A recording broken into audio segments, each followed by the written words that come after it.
Hey everybody, Mark Herman, aka LA Bengals fan on most of the major platforms, and I am joined here as always with my partner in crime, Sam Schneider, and this is another episode of Jungle Talk. Yeah, Hooday, baby, hooday! And today we are joined by a very special guest, Sam. I'm going to let you introduce him. Absolutely, we've got Matt Minich on the show. He is the Sultan of Swag. Sultan of Swag. He is the tackle doctor. He writes for Cincy Jungle. You can look for him on Cincy Jungle and look for his articles like 5 Key Things, which is a great one. But you can find him on Twitter at Coach Minich. That's Minich. Mm-hmm. All right. And tell them where they can find your stuff. Absolutely. I write for primetimesportstalk.com. You can find us at Talk Primetime. You can find me on Twitter at Buy and Sell You. Awesome. And I am on most of the platforms as LA Bengal fan. So just find me on Facebook. There's Facebook page, Twitter page, Instagram. I'm on all the platforms. And please, if you don't already subscribe. You're a little bit of a whore. You're a little bit of a whore. Well, you know, it's a little bit. Bang that subscribe button. Okay, that's all we ask. We don't ask for money. We just ask for you to bang that subscribe button. It doesn't cost anything. No, it's all included. You're in the max package right now. The max package is free. Max package is free. It's free. Unbelievable. And we got Coach Minich on the show. There you go. And it's free? And it's free. So I'm getting paid for being here, though, right? I'm getting paid, right? Yeah, that's right. You'll still get your check. It's in the mail. So, all right. So we're going to preview the Browns game coming up here. And we'll do what we usually do. We're going to talk about the things we feel good about, the things we don't feel good about. First, we got a couple pieces of Bengal news that happened. Most of it happened earlier today. Vernon Hargreaves, we picked him up. This is a depth ad. I have no problem with it. I mean, the guy's got 57 starts under his belt, 31 passes defended, a better ad than Eli Apple. I'd rather see Hargreaves out there than Eli Apple. Agreed. So I think that was a win. And we took offensive tackle Hakeem Adeniji has been activated. So we've got another body for the offensive line. So this is all good. So do you guys have any news you want to throw out there? Take it away, Matt, on that. Or any comments on the guys we added? Yeah, go right ahead. I mean, both good ads. I think, Eli Apple has done an admirable job filling in. I think you look at the depth at the corner position across the league, and Trey Waynes was pretty good for however many quarters we saw him. Yeah, I was going to say a game and a quarter, I think it was. That's what it basically was. But, I mean, like he was. And we can say what we want about that, about that signing. And obviously we haven't seen enough of him. But I said this summer, I said that Eli Apple signing is underrated because last year against the Browns, all right, like the Titans is a great example too. The Colts is a great example. And LaShawn Sims and Darius Phillips were killing you on defense. Actually, Phillips had a couple of issues against the Browns in one of those games. Baker threw a couple of dynamite passes though, to come back at the end of that though. But like they're better off with Eli in that position than what they were after Waynes was hurt last year. And I think Hargreaves is comparable. A guy with a lot of talent who just hasn't clicked for. I'm not, not somebody who's saying, well, this is it. They can let Waynes go. They don't need anybody. We're not saying that, but glad to have him out there. And again, that's a position like the whole league stinks depth wise, right? Corner, just like O-line. The whole league stinks depth wise at O-line. Just like offense. I was going to say the same thing. You can find one of those guys, and Hakeem, it's great. Like I kind of think they lucked out on Hakeem because I had a feeling when they drafted DeAndre Smith, I was like, I don't know if there's room for both of them on the roster, and I was probably, I said I was going to forget names, and now I'm forgetting obvious former Bengal names, but I was one of the biggest supporters of Hakeem Adeniji. I love the pick from the second it happened. full disclosure, his O-line coaches last year at Kansas is the guy that I learned O-line play from. So there's probably some style points he gets from me just for kind of like his technique, because it's what I teach. But I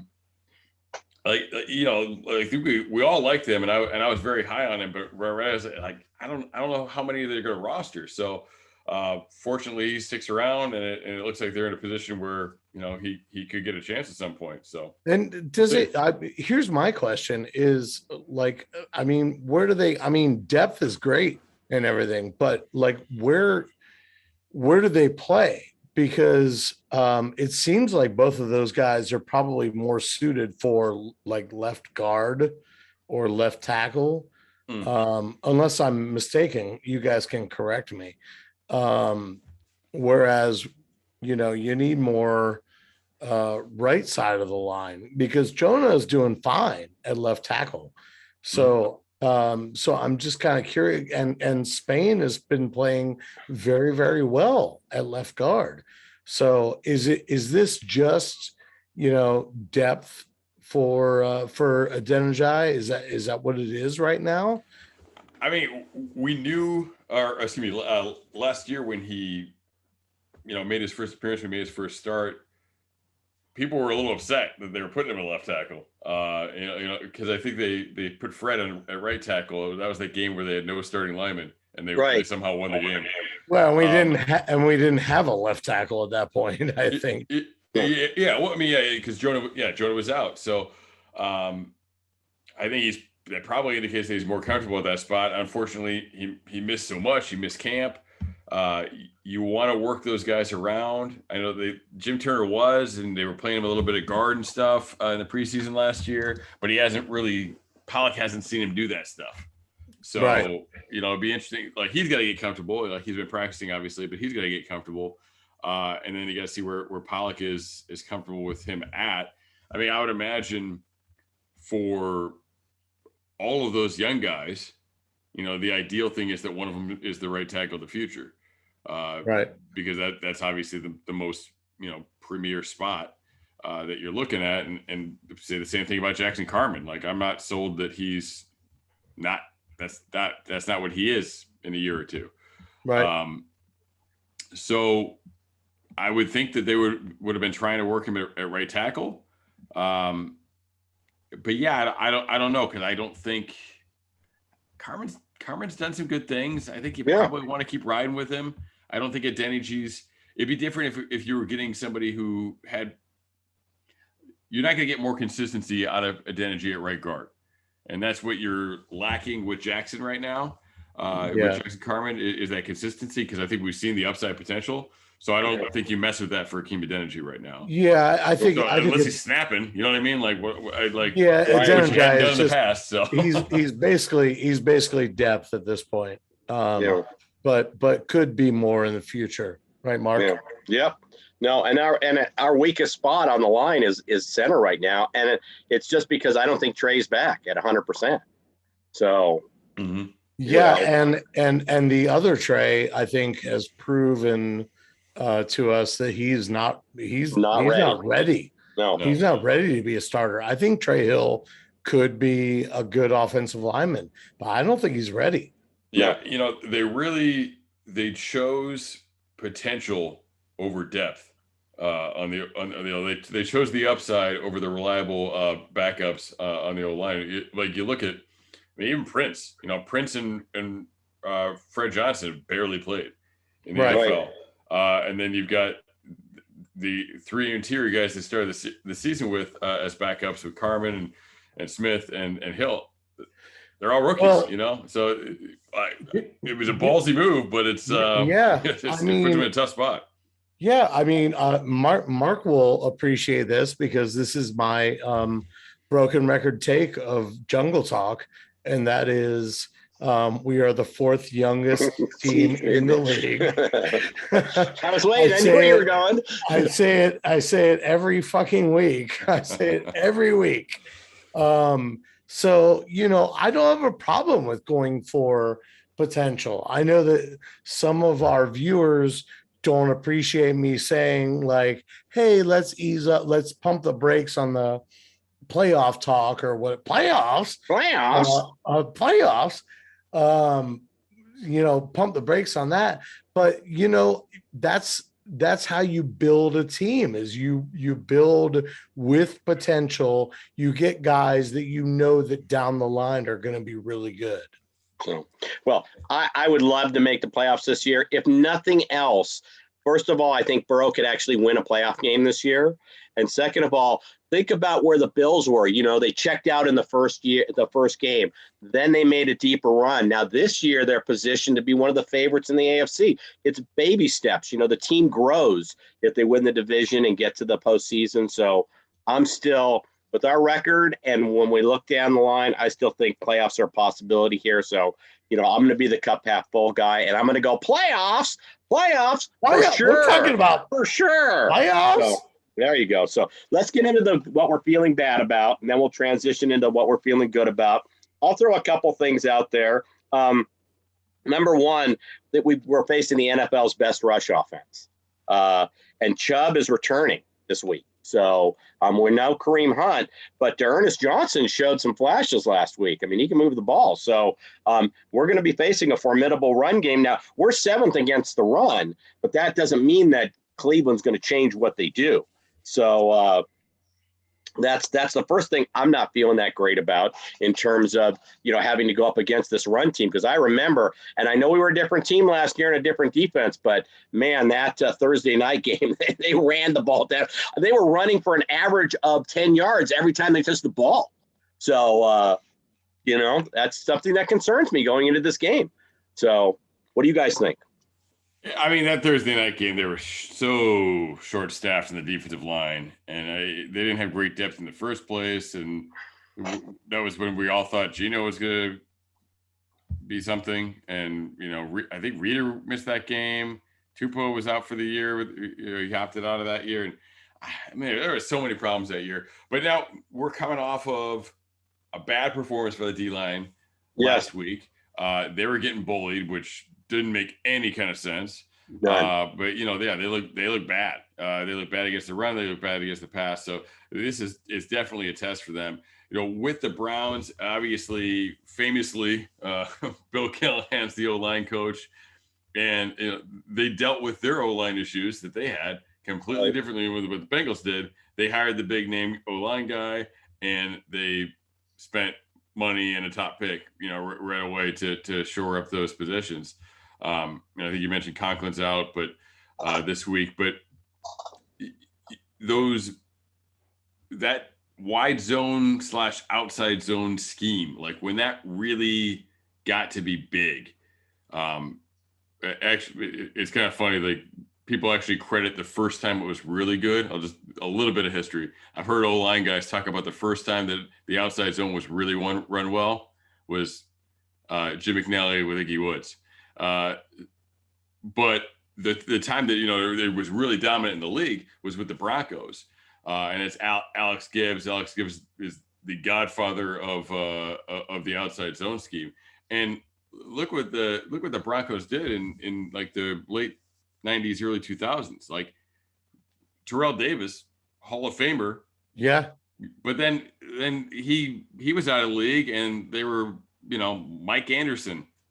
Like Olindis Gary, like guys that weren't doing anything, until Portis, they had a bunch of just dudes in there, so when you got that scheme and that O-line going really well and they get it and they're on it and they can make the adjustments and you get the dudes for it, like you could do things even with some guy named Ernest in there, you know what I mean? So, right. It's Ernest running for 100 yards, to date myself with a really bad movie reference. Right. But no, and that's a good example. It's that the Broncos felt that their scheme, it was the scheme that made the running backs. They traded Clinton Portis away for Champ Bailey because they figured Champ Bailey was a generational talent at the corner where they'll just plug the next guy in. Yeah, and now that's what everybody does. Yeah, they were like, we could put anybody back here. Yeah, we could put anybody back here, and we'll be just fine. It's ironic. That was probably the death of the running back position in the NFL. You know, I grew up in the 90s and the league was about running backs. You know, like it was about quarterbacks, but it was about Emmett and Barry and, you know, like Thurman Thomas and Right. Well, yeah, of course. Unfortunately, not Kajana Carter. Remember what a big deal Kajana Carter was? Ourselves. We're all dating ourselves here. We're all dating ourselves here. But yeah. Fun fact: I when I was a kid, I bought a Kajana Carter jersey after they drafted him, and after that purchase, my father banned me from buying Bengals jerseys. That's right. It was like 20 years before I bought an Andy Dalton jersey after that. Yeah, because that was before that you had bought the David Klingler jersey. Never. Oh, yeah, okay. I was boomer through and through. That was yeah. So a couple other things I have down here is obviously we're coming off of. I mean our pass defense. I mean we made Mike White. I mean he threw for 405 yards and 3 touchdowns. I mean that's just you can't have that. You know. And then Myles Garrett's a big concern for me. I mean, he's a beast. Well, of course, yeah, and especially it's a big concern because Burrow tends to hold the ball too long sometimes.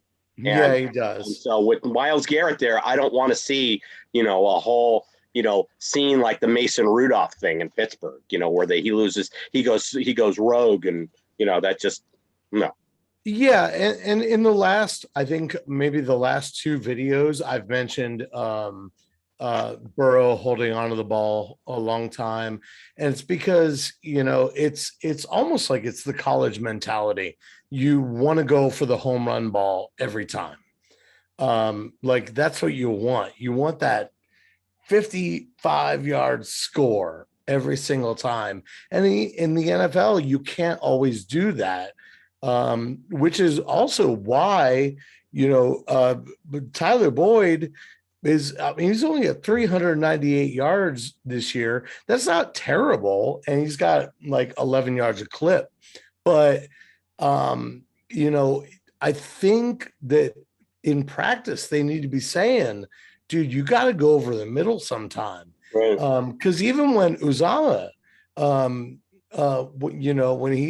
your tight end, even the times he's hit him is like way down the field, like way down, not over the middle or anything like that. So I'd prefer to see Burrow get rid of the ball quicker, especially against a defense that can rush the passer. I'd like to see that way, way more often.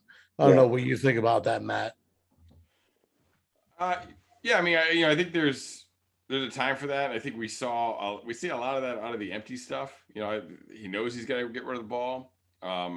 They've got guys that can get off the ball, they can get released, they can get those openings. I think the RPO game works really well for that too, because it's a pre-scripted fastball, coming out of there. So, I think it's some aspects of that are true, but like these chunk plays are what gets it going in the NFL, and especially like this year, like it's the deep ball to Jamar. Like that's been what's really been exciting about this team, and what's getting them into games where they haven't been good on offense in the first half, and then boom, boom, and now we can run the ball. Right. You know what I mean? So, yeah, I just feel like it's a game script thing though. I feel like Tyler Boyd should be hit over the middle more often early in the game in order to set up that deep ball. Maybe I'm wrong. I don't know.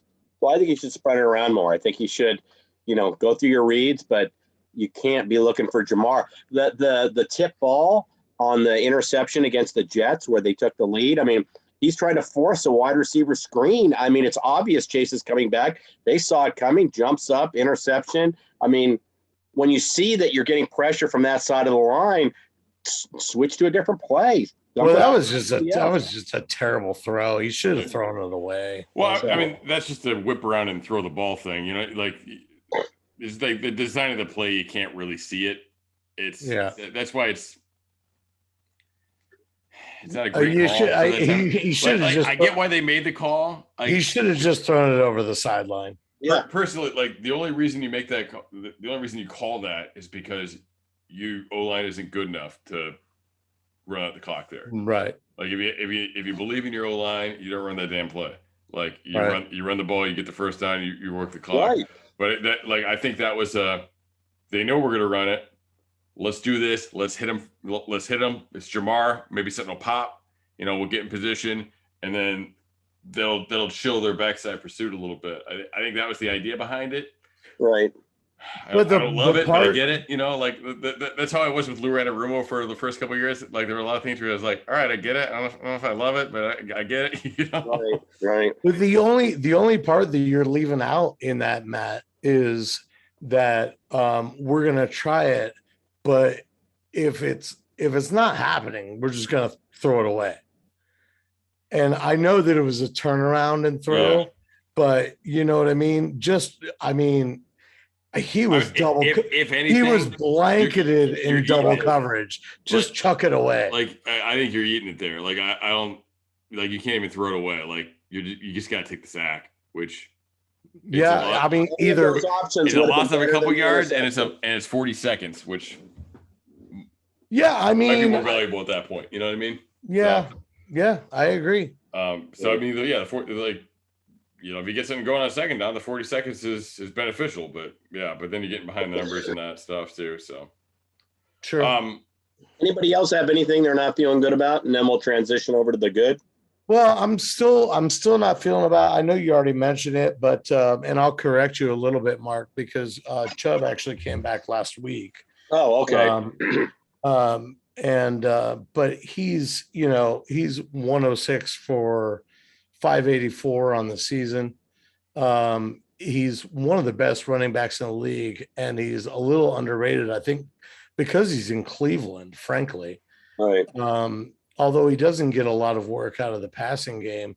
And Ernest Johnson, who had a great game in, against Denver, when Chubb, I was over, I think 140 yards, right. When Chubb and Kareem were both out. He's filling the Kareem Hunt role.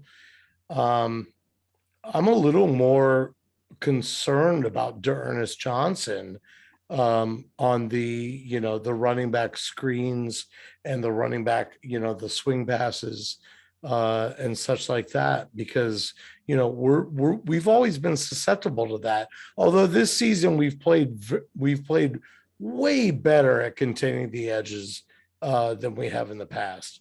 So I'm a little worried about that. Right. And they have been excellent at the screen game this year too. The Browns have, that is. So yeah, it's definitely a concern. Those running backs all around are a big component of the game, especially with everything they got going on at receiver and with Baker's issues. And yeah, I'll be a big part of it. I'm with you on that.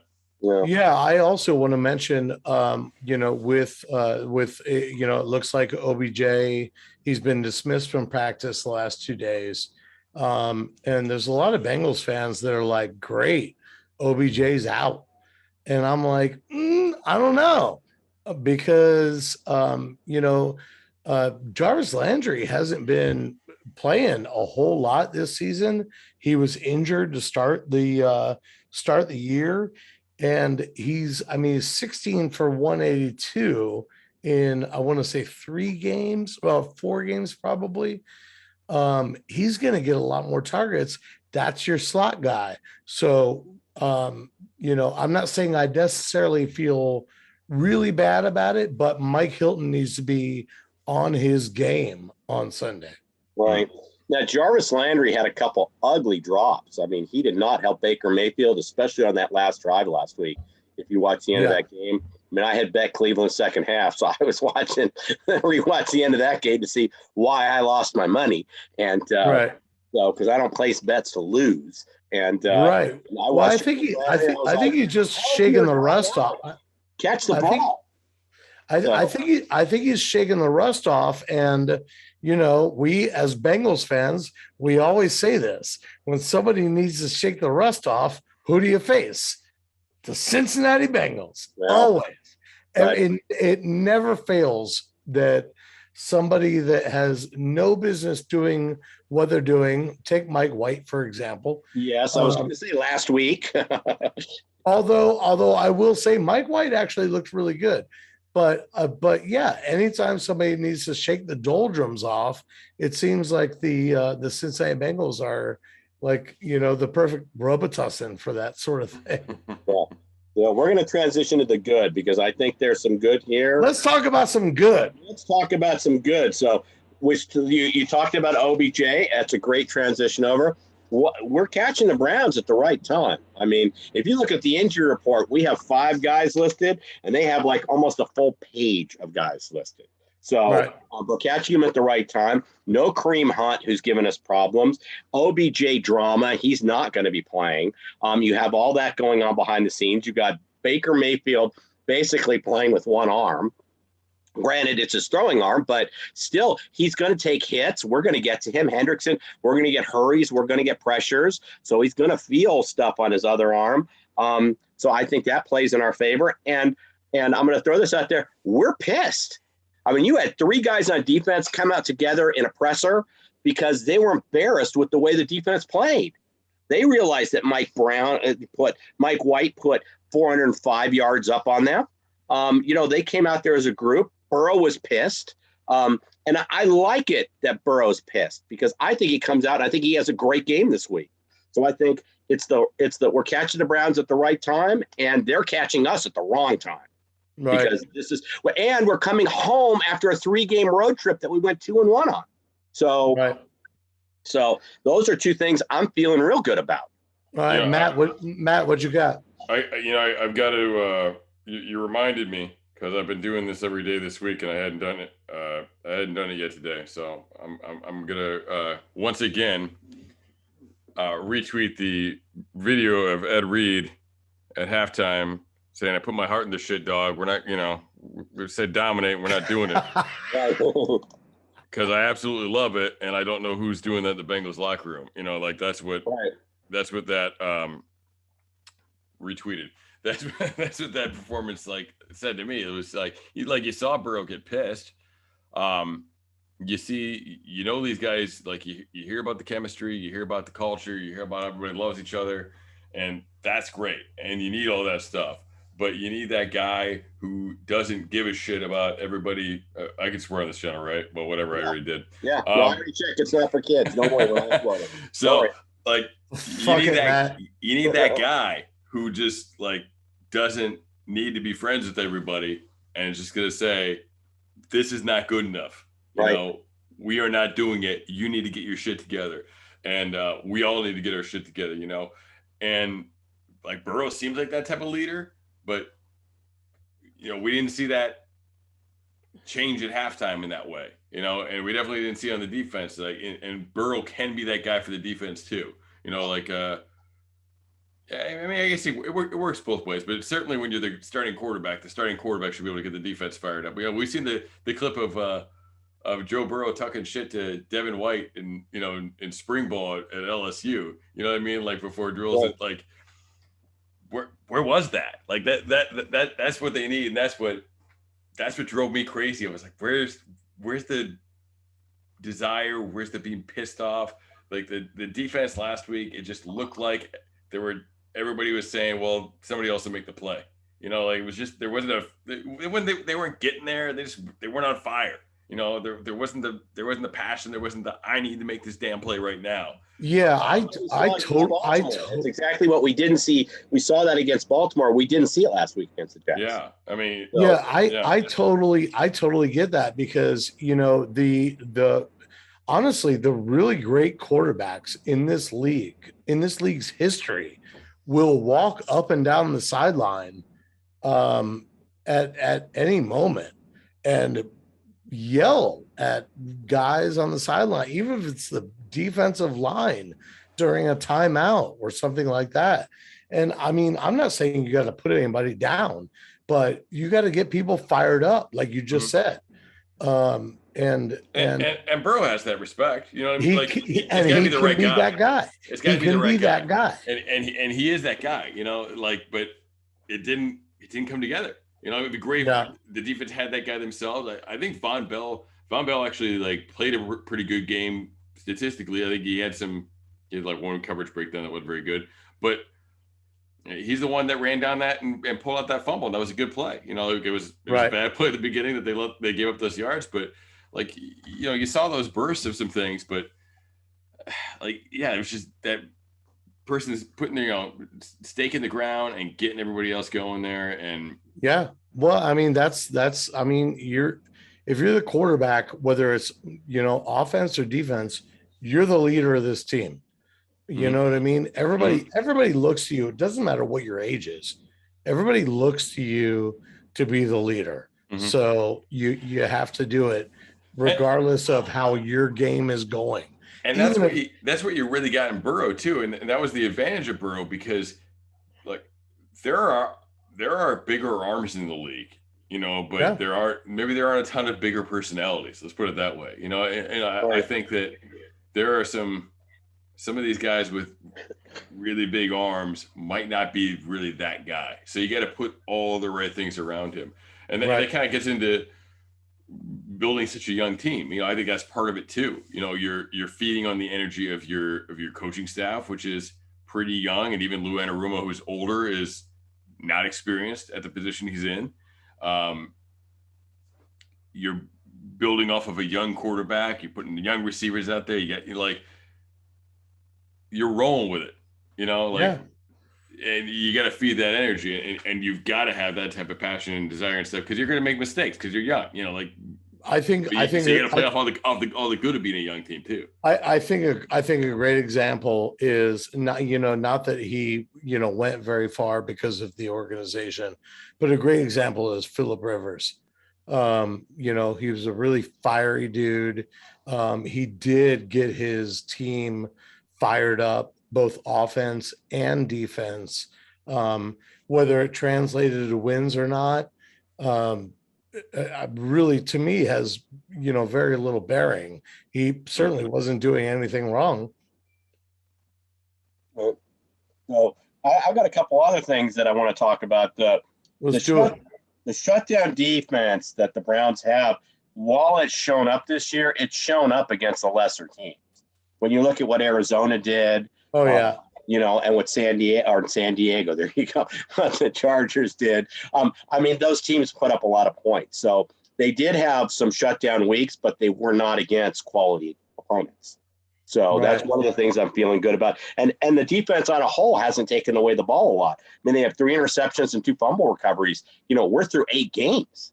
That's not even one a game in terms of turnovers. So that's something I'm feeling good about. Yeah, I mean, I think they started out with none through like 4 games, didn't they?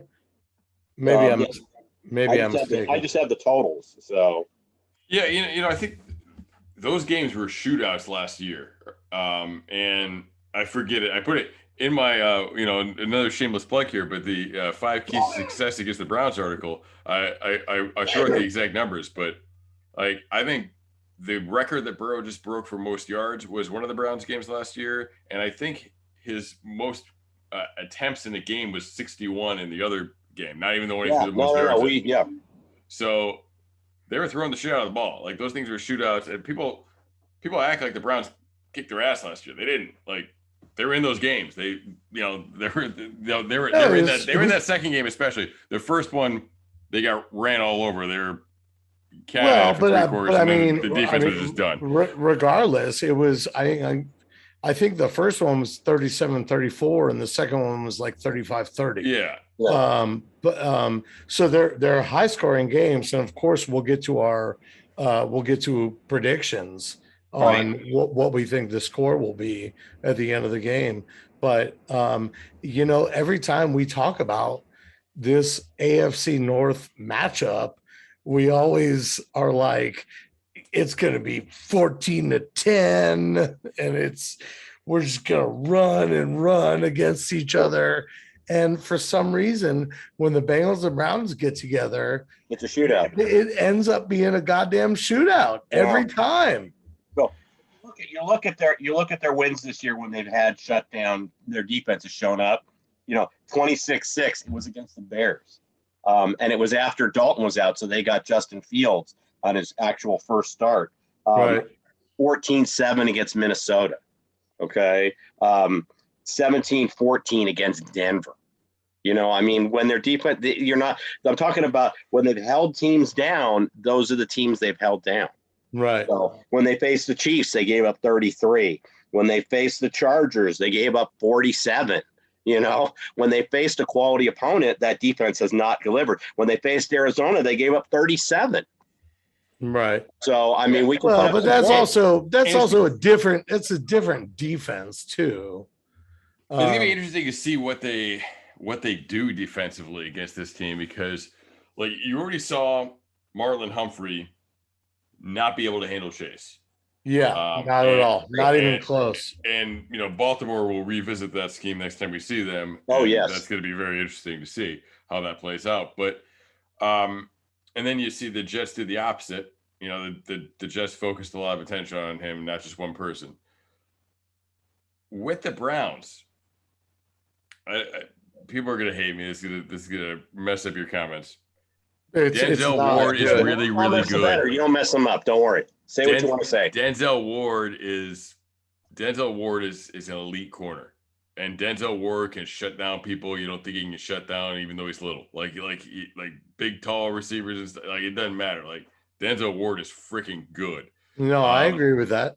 I would be very interested, like, excluding any fanfare, any rooting interest, watching those two battle could be one hell of a game within the game.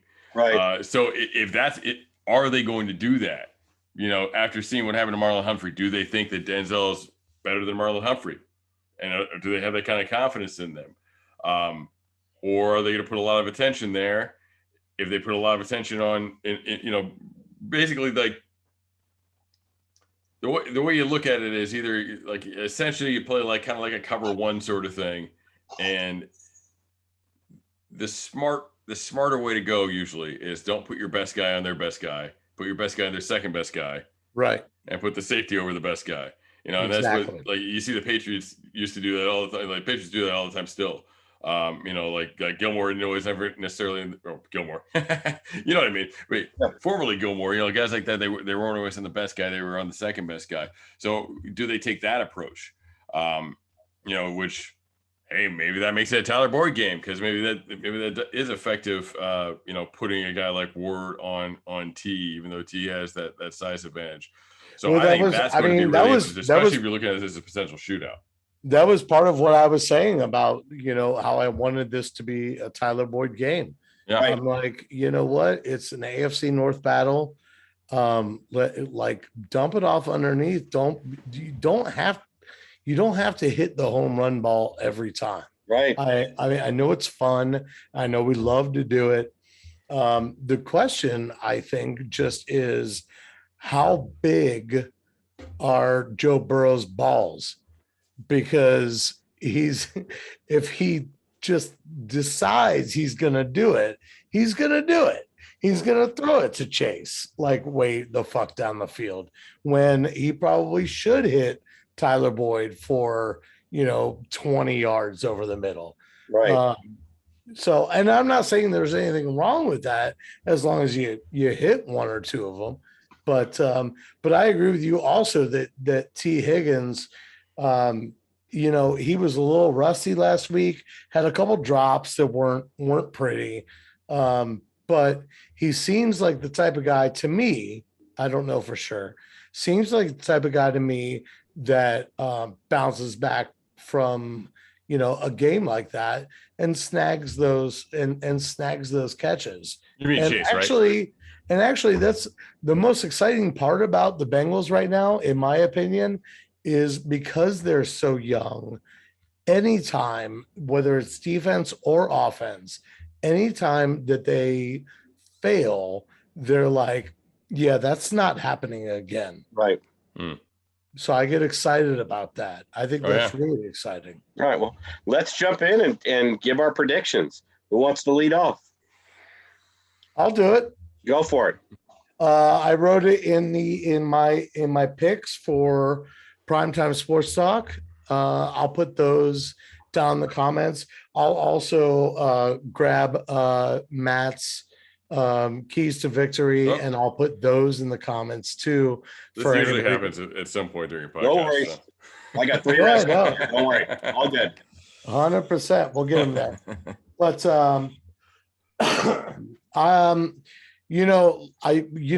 the temptation for me was to pick this to be a lower scoring game, like I just joked about, like 17-10, 17-13, because it's AFC North, and I feel like we're gonna run, they're gonna run, and the clock is just gonna be clicking away like crazy.